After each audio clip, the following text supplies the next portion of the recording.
Hello, welcome to Virgo Philippines. So, ayan, ito yung reading natin for Virgo sa Take Only What Resonates. Hindi to magre-resonate sa lahat. Siya nga po pala, medyo maingay sa background ko. So, pagpasensyahan nyo na kung makakarinig kayo ng mga hindi magagandang sounds like mga ingay, mga taong nagsisigawan. Kasi, tricycle, mga ganyan, mga motor na dumadaan. Kasi po, um, terminal lang tricycle yung gilid namin dito. So, medyo maingay talaga. Pagpasensyaan nyo na lang po. Hindi ko po yun makokontrol. And, by the way, may pa-free na reading si Madam Jean. Pumunta kayo sa Facebook niya, Jing Tarot Reader. Ayan, pipili siya ng maswerteng re-readingan, 10 mula dito sa mga channels natin. Yan, so mag-subscribe ka na. At saka 10 doon sa Facebook page nila. So, pumunta ka, Jing Tarot Reader, search mo siya. So, let's start. This is for Virgos.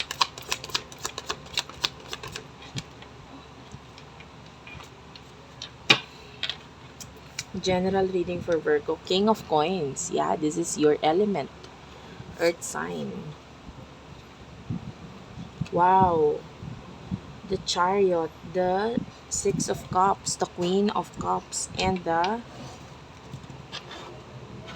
Ace of Swords.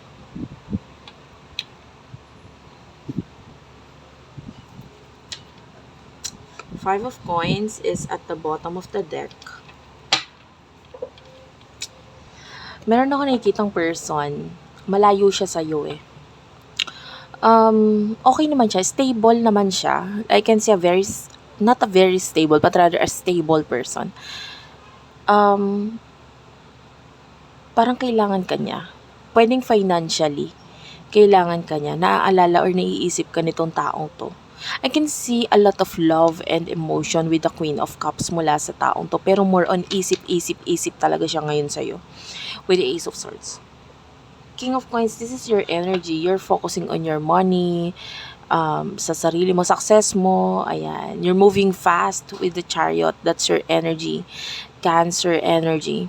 Nakikita natin na parang, alam mo, para kang eroplanong palipad. Alam mo yun? Papunta sa place. Or maybe sa success, Parang gano'n, no?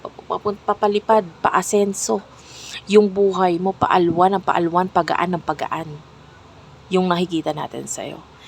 And maybe wala kang, the way I see this is that maybe in the past, with the Six of Cups, ikaw yung nag-iisip sa taong to. Maybe ikaw yung laging nakafocus sa kanya. Okay, wait lang, inaayos-ayos ko yung aking ilaw, So anyway, so yun nga, in the past, ikaw yung nakikitaan natin ng ganong energy. Ikaw yung pwedeng sabik na sabik sa taong to. But now, parang nabago yung sitwasyon. Okay? Pwedeng siya naman yung, alam mo, parang wala lang siyang pakialam. Ang weird noon, kasi parang wala siyang pakialam. Pero parang kailangan ka niya. This person is malayo talaga sa'yo, ha?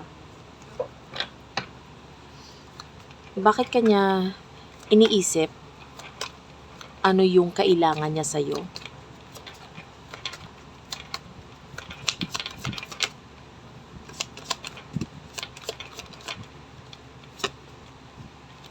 You do have your 10 of coins. Yeah, the 5 of swords is at the bottom of the deck. Iniisip ka niya, I can see a friend here with the 3 of cups. So, pwedeng iniisip ka niya kasi gusto niyang makipag-reconcile sa'yo. Maybe you are friend sa social media with the 3 of cups. This is a friendly energy. So, pwedeng sa personal or sa totoong buhay, magkaibigan kayo. Or maybe, friend kayo sa social media. So, tuwing nagpapakita ka or nagpo-post ka ng mga successful stories mo or whatever, or kung ano man mga sinishare mo na parang, wow, parang ang galing, parang napapagayon siya parang na-admire ka niya because of this. So, kaya kanya iniisip. And, I feel like, for now, nakikita talaga natin, nagpapakita sa akin is the the feather here, which is kakaiba itong feather na to because this is a feather of a peacock. Yon, napakagandang ibon, ano. Maganda na yung, actually ikaw ay, kumbaga katulad ng isang peacock, maganda na yung pagkaibon mo eh. Maganda ka na talaga eh. Pero, mas, pag binuka mo yung iyong, sabihin na natin, yung pinaka-feather niya sa bandang buntot, ano. Pag binuka mo yon, which is that could be yung success, yung, you know, yung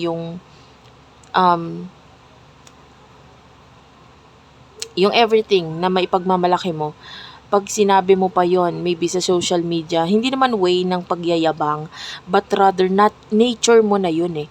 Yung parang, hindi ka naman nagyayabang, talagang meron ka lang naman talagang naipopost or naipapakita na maganda or kahanga-hanga para sa taong to. Okay? So, talagang kahanga-hanga ka na kahit hindi ka magsalita or magpo-post, pero mas lalong kahanga-hanga ka dahil napapakita mo yung mga bagay na kahanga-hanga, mas lalong kahanga-hanga pa para sa'yo. Okay? Or maybe yung simpleng pagpapasalamat mo lang sa Panginoon, no, sa blessings, and then ipopost mo yun sa social media. Thank you sa blessings. You know, there's no other way, guys. Wala akong other way na nakikita dito kung paano kanya makikita. Or malalaman yung kung ano man yung mga success or mga stories mo kung hindi dahil sa social media. So I can see a person from your social media list ang talagang nag-a-admire at napapansin ang kagalingan mo. Kailangan kanya, we do have here the 10 of coins. So, pwedeng may kinalaman sa money. Pwede rin namang wala. Pwedeng, wait lang, inaayos ko lang yung aking ilaw kasi medyo nasisilaw ako, ano. Ayan. So, anyway, pwedeng kailangan kanya, but, mas more on yung nakikita kong, hinahangaan kanya. Okay? So, hindi para sa lahat applicable yung part na kailangan. Okay? Pwedeng humahanga kasi siya sa'yo. Humahanga lang siya sa'yo. Okay? Wala namang part na kailangan. Wait lang. Tinatry kong ayusin ang aking ilaw. Kasi masilaw talaga, no? Wait lang. Bigyan mo ko ng konting sandali para maayos ito. Ayan. So anyway, the Two of Pentacles is here, or also known as the Two of Coins, Taurus, Virgo, Capricorn. This is your energy. I feel like you're giving opportunities sa mga taong feel mo na willing mag-invest sa'yo, or this could be you na willing kang tanggapin itong mga taong to. So, nakikita natin na willing kang mag-effort, magbigay ng opportunities sa kanila, and you are a giver. You are born a giver.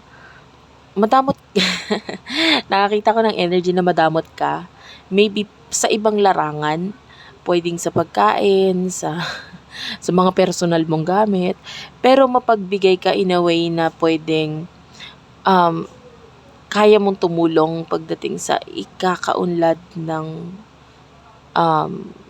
buhay ng mga tao sa paligid mo, na nakikita natin na willing mong suportahan or mahalin. Okay, that's the energy here. What's with the Ace of Swords? Page of Coins is here, Taurus, Virgo, Capricorn. Bottom of the deck is the Four of Cups.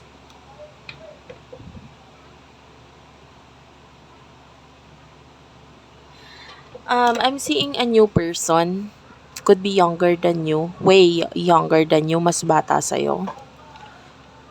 The Four of Cups, this is a person na nakukuha rin yung atensyon. Or, baliktad. Pwedeng ikaw yung nakakakuha ng atensyon niya.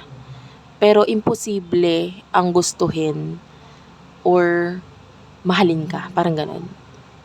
This is a new person pagdating sa love. Tell me about this person in the page of coins. Could be a person na noon pa, bata pa lang, parang ano na siya eh. Nag-travel na siya maybe because of money. Ayan, pwedeng ano siya, maybe born, parang hindi naman born, pero more on pagta-travel yung nakikita natin sa taong to. Kahit malapitang travel lang guys, hindi ko naman sinabing travel malayuan agad, may eroplano agad. Pwedeng motor-motor or sasakyan, ganun, pwedeng ganung level. But I can see a lot of travel coming from this person. The High Priestess is here. What's with the High Priestess?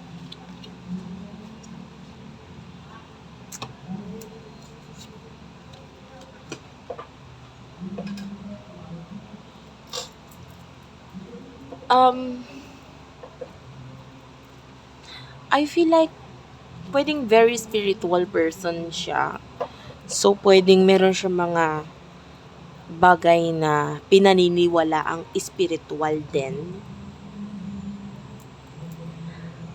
Hindi para sa lahat, pero some of you, pwedeng itong person na tinutukoy natin is may tattoo. Okay? I can see a tattoo.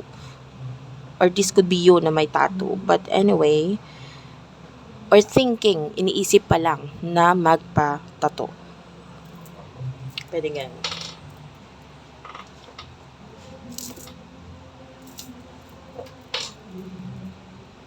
Wait lang guys ha, umaayos lang ako ng upo.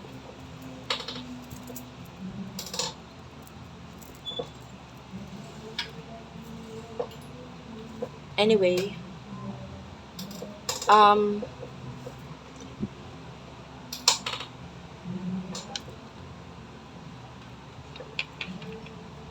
actually, hindi ko naman nakikita na napapansin mo yon yung interest nitong tao. Pwedeng napapansin mo, pero hindi masyado. And, as much as possible itong person nito, gusto niyang baliktarin yung sitwasyon. Parang ayaw niyang ganon na may naa-attract siya sa'yo, na nagugustuhan ka niya. Parang ayaw niya na ganon. So, tell me about the future for Virgos.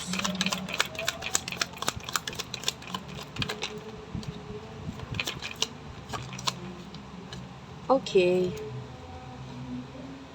We do have here the Three of Coins, the Star, Five of Cups, the Strength card, and the Page of Wands.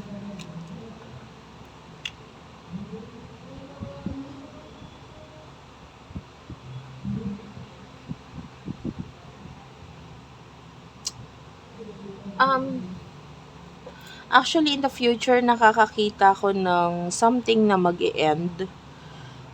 Possible na may mag-invest ka dito or maglaan ka ng time or ng pera dito because this is what you want with the Star. Pero possible na hindi siya mag-work out para sa'yo with the Five of Cups. So, and it's like ayaw mong ma-disappoint yung mga tao na involved dito. Parang nalulungkot ka because you feel like na-disappoint mo sila or madi-disappoint mo sila. But with the Strength card, I feel like mas paliliwanagin lang nitong experience na ito ang isip mo sa kung saan ka dapat. And with the Page of Wands, nakakakita ko ng kontrata actually. It's like the one that you are waiting for. Okay, may successful naman na contract para sa'yo. I can see the Four Wands here sa Page of Wands, which is the Four of Wands is about stability, career, ganyan. Maybe something na very stable, a home. So, magandang balita regarding dito sa bagay nito. So, yun lang. Regarding sa love, future for Virgos, pagdating sa love, you do have here the Eight of Cups. Clarify the Eight of Cups. The Magician is here. I can see development sa'yo. If you're dealing with someone, I can see freedom. So, pwedeng may openness na magaganap sa inyo in the future, in the near future. magiging open ka sa kanya, magiging open naman siya sa'yo. And yeah, I can see yung may mga karelasyon na I can see a very beautiful relationship for the both of you. And yun lang. For those who are single, I feel like you're waiting on someone or vice versa. Pero mas more like ikaw yung naghihintay sa message mula sa taong ito. Sa ngayon, wala tayong nakikitang message sa taong hinihintay mo. So, thank you for watching. I love you all and bye-bye.